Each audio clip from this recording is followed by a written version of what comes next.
آئیے جانتے ہیں موسیٰ علیہ السلام کے اس قوم کا واقعہ جسے اللہ نے بندر اور خنزیر بنا دیا تھا۔ حضرت ابراہیم علیہ السلام نے اپنی امت میں اللہ کی عبادت کے لیے ہفتے کے 7 دنوں میں سے جمعہ کا دن مقرر فرمایا تھا۔ حضرت موسیٰ علیہ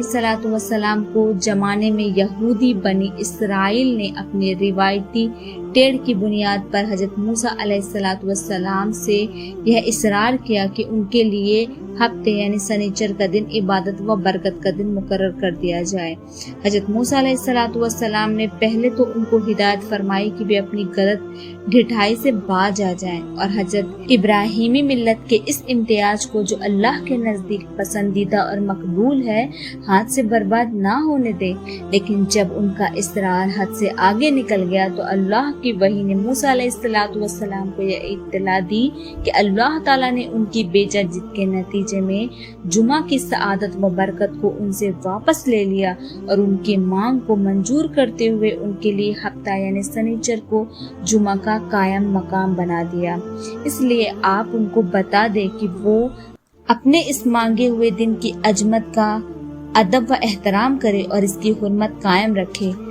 ہم اس دن میں ان کے لیے خریدنا بیچنا، کھیتی، تجارت اور شکار کو حرام کرتے ہیں اور اس کو صرف عبادت کے لیے خاص کیے دیتے ہیں۔ قرآن نے بھی مختصر لفظوں میں اس اختلاف کا ذکر کیا جو انہوں نے ہفتے میں عبادت کے لیے ایک دن خاص کرنے کے بارے میں اپنے پیغمبر موسیٰ علیہ السلام کے ساتھ کیا تھا۔ بے شک سنیچر کا دن ان لوگوں کے لیے عبادت کا دن مقرر کیا گیا جو اس کے متعلق جھگڑا کرتے تھے، اور یقیناً تیرا رب ضرور قیامت کے دن ان کے درمیان فیصلہ کر دے گا کہ جس کے بارے میں بے اختلاف کرتے تھے اس میں حق کیا تھا اور باطل کیا تھا۔ چنانچہ موسیٰ علیہ السلام نے سنیچر کے بارے میں بنی اسرائیل سے پکا عہد لیا،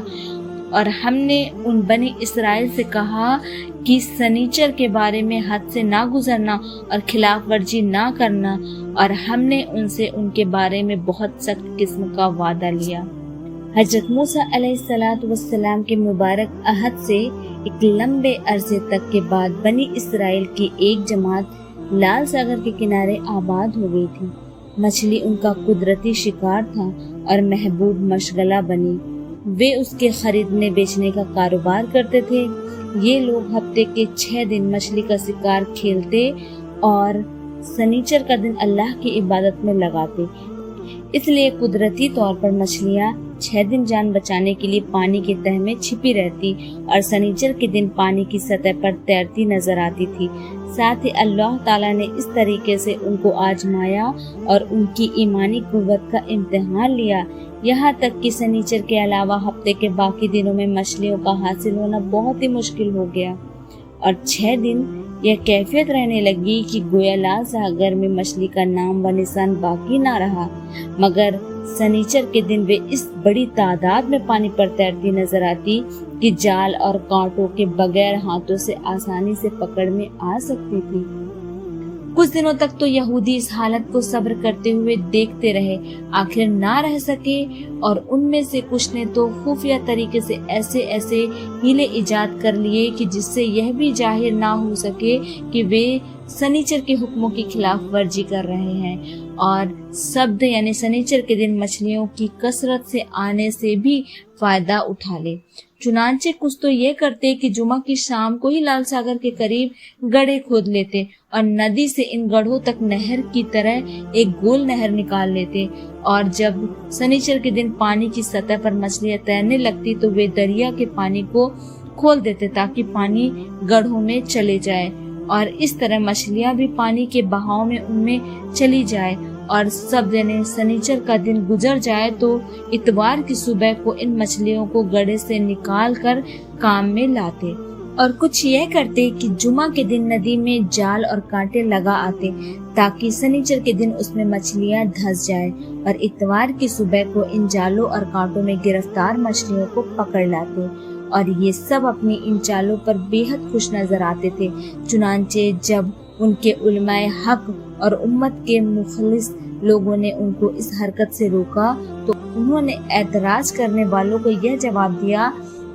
اللہ کا حکم یہ ہے کہ سنیچر کے دن شکار نہ کرو، اس لیے ہم اس کی تعمیل میں سنیچر کے دن شکار نہیں کرتے بلکہ اتوار کے دن کرتے ہیں۔ باقی یہ ترکیبیں منع نہیں ہیں، اور اگرچہ ان کا دل اور ضمیر ملامت کرتا تھا مگر ان کی ٹیڑھ ان کو یہ جواب دے کر کہ مطمئن کر دیتی تھی کہ ہمارا یہ ہیلا اللہ کے یہاں ضرور چل جائے گا۔ اصل بات یہ تھی کہ وہ دین کے حکموں پر صداقت و سچائی کے ساتھ عمل نہیں کرتے تھے، اور اس لیے سرئی ہیلے نکال کر ان کی شکل سے بچنا چاہتے تھے، گویا اپنے آپ دھوکے میں پڑے ہوئے تھے اور دوسروں کو بھی گمراہ کرتے تھے۔ چنانچہ نتیجہ یہ نکلا، ہیلا ڈھونڈنے والے انسانوں کی ان حرکتوں کا علم دوسرے ہیلا ڈھونڈنے والوں کو بھی ہوا، اور انہوں نے بھی اس کی تقلید شروع کر دی، اور آخر کار بستی کی ایک بڑی جماعت اعلانیہ ان ہیلوں کی آڑ میں سنیچر کی حرمت کی خلاف ورزی کرنے لگی۔ اس جماعت کی یہ جلیل حرکتیں دیکھ کر بستی ہی میں ایک سعادت مند جماعت نے ہمت کی اور ان کے مقابلے میں آ کر ان کو اس بد عملی سے باز رکھنے کی کوشش کی اور نیکی پھیلانے اور برائی کو مٹانے کے فریضے کو انجام دیا، مگر انہوں نے کچھ پرواہ نہیں کی اور اپنی حرکت پر قائم رہے۔ تب سعادت مند جماعت کے دو حصے ہو گئے، ایک نے دوسرے سے کہا کہ ان لوگوں کو نصیحت کرنا اور سمجھانا بیکار ہے، یہ باز آنے والے نہیں، کیونکہ اس کام کو اگر گناہ سمجھ کر کرتے تو یہ امید تھی کہ شاید کسی وقت باز آ کر توبہ کر لیتے، لیکن جب کہ یہ سرئی ہیلے تلاش کر اپنی بد عملی پر نیکی کا پردہ ڈالنا چاہتے ہیں تو ہم کو یقین ہوتا ہے اس جماعت پر بہت جلد اللہ کا عذاب آنے والا ہے، یا یہ ہلاک کر دیے جائیں گے یا کسی سخت عذاب میں ڈال دیے جائیں گے، اس لیے اب ان سے کوئی چھیڑخانی نہ کرو۔ یہ سن کر سعادت مند جماعت کے دوسرے حصے نے کہا کہ ہم اس لیے ایسا کرتے ہیں کہ ان کو یہ عذر پیش کر سکے کہ ہم نے آخری وقت تک ان کو سمجھایا اور برائی سے روکنے کا فریضہ ادا کیا، لیکن انہوں نے کسی طرح نہیں مانا۔ ساتھ ہی ہم مایوس نہیں ہیں بلکہ امید رکھتے ہیں کہ عجب نہیں ان کو توفیق مل جائے اور یہ اپنی بد عملی سے باز آ جائے۔ بہرحال ہیلا تلاش کرنے والی جماعت اپنے ہیلوں پر قائم رہی اور سنیچر کی حرمت اور اس دن میں شکار کے منع کرنے کا انکار کر کے اور حکموں سے بالکل غافل اور بے پرواہ ہو کر نڈر اور بے باک ہو گئی۔ تب اچانک حق کی غیرت کو حرکت ہوئی اور مہلت کے قانون نے پکڑ کی شکل اختیار کر لی۔ اللہ تعالیٰ کا حکم ہو گیا کہ جس طرح تم نے میرے قانون کی اصل شکل و صورت کو ہیلوں کے ذریعے مشق یعنی بدل دیا، عمل کے بدلے کے قانون کے مطابق اسی طرح تمہاری شکل و صورت بھی مشق یعنی بدل دی جاتی سے دوسرے لوگ بھی سبق و نصیحت حاصل کرے۔ چنانچہ اللہ جل شانہ نے کن کے اشارے سے ان کو بندروں اور سوروں کی شکل میں مشق کر دیا یعنی بدل دیا، اور وہ انسانی شرف سے محروم ہو کر جلیل خوار حیوانوں میں تبدیل ہو گئے۔ تفسیر لکھنے والے کہتے ہیں کہ سعادت مند جماعت کا جو حصہ نیکی کا حکم اور برائی سے روکنے کا فریضہ ادا کر رہا تھا، اس نے جب یہ دیکھا کہ ڈھیٹ اور سرکس جماعت کسی طرح حق پر کان نہیں دھرتی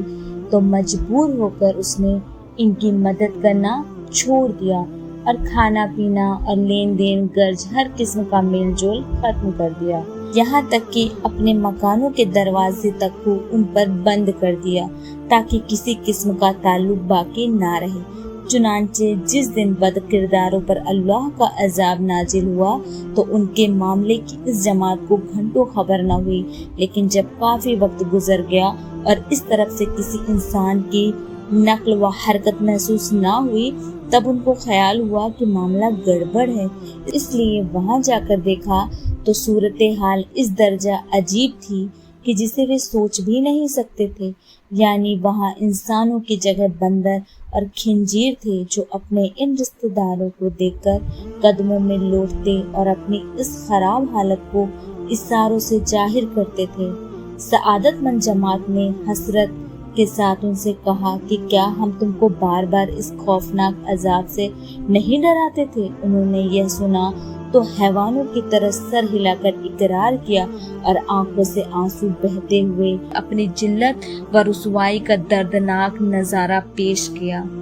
جو قوم جانوروں کی شکل میں بدل گئی تھی، بندر اور خنزیر بن گئی تھی، وہ 3 دن سے زیادہ زندہ نہیں رہی اور جلد ہی موت کی گود میں چلی گئی۔ اس واقعے سے ہمیں کیا سبق ملتا ہے؟ اس سے ہمیں 3 سبق ملتا ہے۔ پہلا، نیکیوں کا حکم دینا اور برائیوں سے روکنا شاندار فریضہ یعنی ذمہ داری ہے۔ نبیوں کی بعثت کا بڑا مقصد بھی اس فرض کو پورا کرنا ہے۔ جب کسی قوم اور امت میں کوئی نبی یا رسول موجود نہ ہو تو پھر امت کے علماء کے ذمہ واجب ہے کہ وہ اس فرض کو انجام دے۔ چنانچہ قرآن اور صحیح حدیثوں میں اس فرض کی طرف بہت زیادہ اہمیت کے ساتھ توجہ دلائی گئی ہے اور تعمیل کرنے والوں کے اجر و ثواب کی بشارت اور ترک کرنے والوں کو سزا کی حقدار قرار دیتا ہے۔ دوسرا ہے، انسان کی الگ الگ گمراہیوں میں سے بہت بڑی گمراہی یہ بھی ہے کہ اللہ کے حکموں سے بچنے کے لیے ہیلے بہانے تلاش کر حرام کو حلال اور حلال کو حرام بنانے کی کوشش کریں۔ چنانچہ نبی کریم صلی اللہ علیہ وسلم نے امت مسلمہ کو سخت تاکید فرمائی ہے کہ وہ ایسی گمراہی کی اور ہرگز قدم نہ اٹھائیں اور اپنے عمل کا دامن اس سے بچائے رکھیں۔ تیسرا ہے، فرض کے ادا کرنے میں اس کی پرواہ نہیں کرنی چاہیے کہ جن کے مقابلے میں فریضہ انجام دیا جا رہا ہے وہ اس کو قبول کرتے ہیں یا نہیں کرتے۔